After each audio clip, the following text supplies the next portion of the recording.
Hello friends, मैं नरेंद्र प्रसाद आपका स्वागत करता हूं अपने चैनल वैदिक एस्ट्रोलॉजी में। जैसा कि आप पिछले पाठ्यक्रम में पढ़ चुके थे कि उस समय मैंने पढ़ाया था 12 राशि और राशि के स्वामियों के नाम।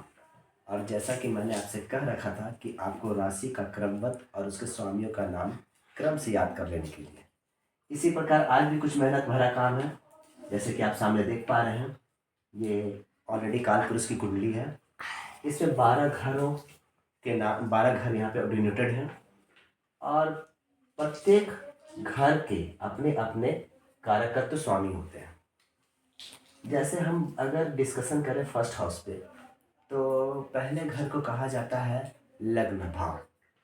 लग्न भाव जिसमें जातक का सर डिनोट होता है, यानी ये लग्न भाव से डिनोशन होता है।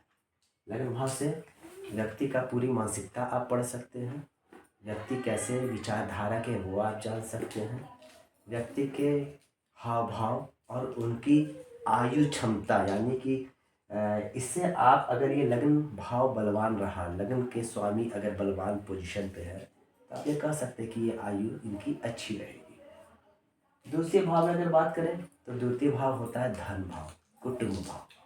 द्वितीय भाव में व्यक्ति एक्चुअली में क्या अर्जित किया, संचित अपने मन में क्या किया।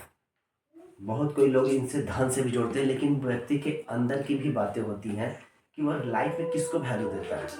धन को वैल्यू देता है कि वो ज्ञान को वैल्यू देता है, कि वह काम को वैल्यू देता है, कि वो मोक्ष को वैल्यू देता है। ये भाव ही डिसाइड करता है। इस भाव से व्यक्ति के जनरली आप कुटुंब और उनके धन, संचित धन के बारे में आप अच्छी भली भांति तरह जान सकते हैं। तृतीय भाव होता है ये पराक्रम का भाव और छोटे भाई बहनों का घर। इसके थ्रू आप ये जान सकते हैं कि पुरुष में कितना एग्रेशन है, ये कब किस समय में किस तरह ये अपना पुरुषार्थ दिखा सकते हैं, और इनके भाई, छोटे भाई बहनों की संख्या आप यहाँ से जान सकते हैं। इसके बाद आते हैं हम फोर्थ हाउस पे। फोर्थ हाउस की बात करें तो फोर्थ हाउस से आप वाहन, फोर्थ हाउस से आप माता का सुख, फोर्थ हाउस से आप घर का सुख जान सकते हैं। इस जातक के लिए वेरी इंपॉर्टेंट होता है कि ये आपको बताएगा कि वो कितना सुखी रहेगा, अंतर आत्मा से वो कितना संतुष्ट रहेगा। ये फोर्थ हाउस बताता है। फिफ्थ हाउस की बात करें तो फिफ्थ हाउस पूर्ण पुण्य भाव भी है और संतान भाव भी है। फिफ्थ हाउस आपने पिछले जन्म में क्या थे, कैसा कर्म किया, कितने पुण्य कितने पाप आपको मिल रहे हैं, इस जन्म में कैरी फॉरवर्ड हो रहे हैं, वो यहाँ से डिनोशन होता है। और आपके संतानों की संख्या, संतान के बारे में भी यहाँ से होता है। फिर आते हैं सिक्स हाउस पे। सिक्स हाउस होता है आपके दुश्मनों का घर, आपके रोग का घर। ये हाउस ही एक्चुअली बताता है कि आपके शत्रु से आपको कितनी परेशानी हो सकती है, आपको कोई बीमारी कितना परेशान कर सकता है, और आप कैसे पालतू जानवर पाल सकते हैं। ये पेट्स का घर भी होता है, यानी आप जो घर में जानवर पालते, कोई खरगोश पालता है, कोई गाय पालता है, कोई कुत्ता पालता है, वो यहाँ से जानकारी मिलता है। अब आते हैं सेवन्थ हाउस पे। सेवन्थ हाउस एक्चुअली से जया भाव कहते हैं, पर मैं इसे पार्टनरशिप हाउस भी जरूर कहूँगा। सेवन्थ हाउस से आप अपने पत्नी, और अगर ये स्त्री जातक का कुंडली है तो अपने पति के बारे में यहाँ से वो जान सकते हैं।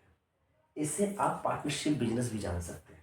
मान लीजिए कोई बिजनेसमैन अपने पार्टनर के साथ कितने दूर का बिजनेस करेगा, और यहाँ से आप आइडेंटिफाई कर सकते हैं। अष्टम भाव की बात करें तो अष्टम भाव आयु का भाव है, और ये गुप्त विद्या का भी भाव है। कोई व्यक्ति सिद्धि मंत्र सिद्धि करता है इसके इफेक्ट से, कोई एस्ट्रोलॉजी सीखता है इसके इफेक्ट से, कोई किसी की आयु की गणना हो, आयु में ये बहुत इंपॉर्टेंट रोल होता है।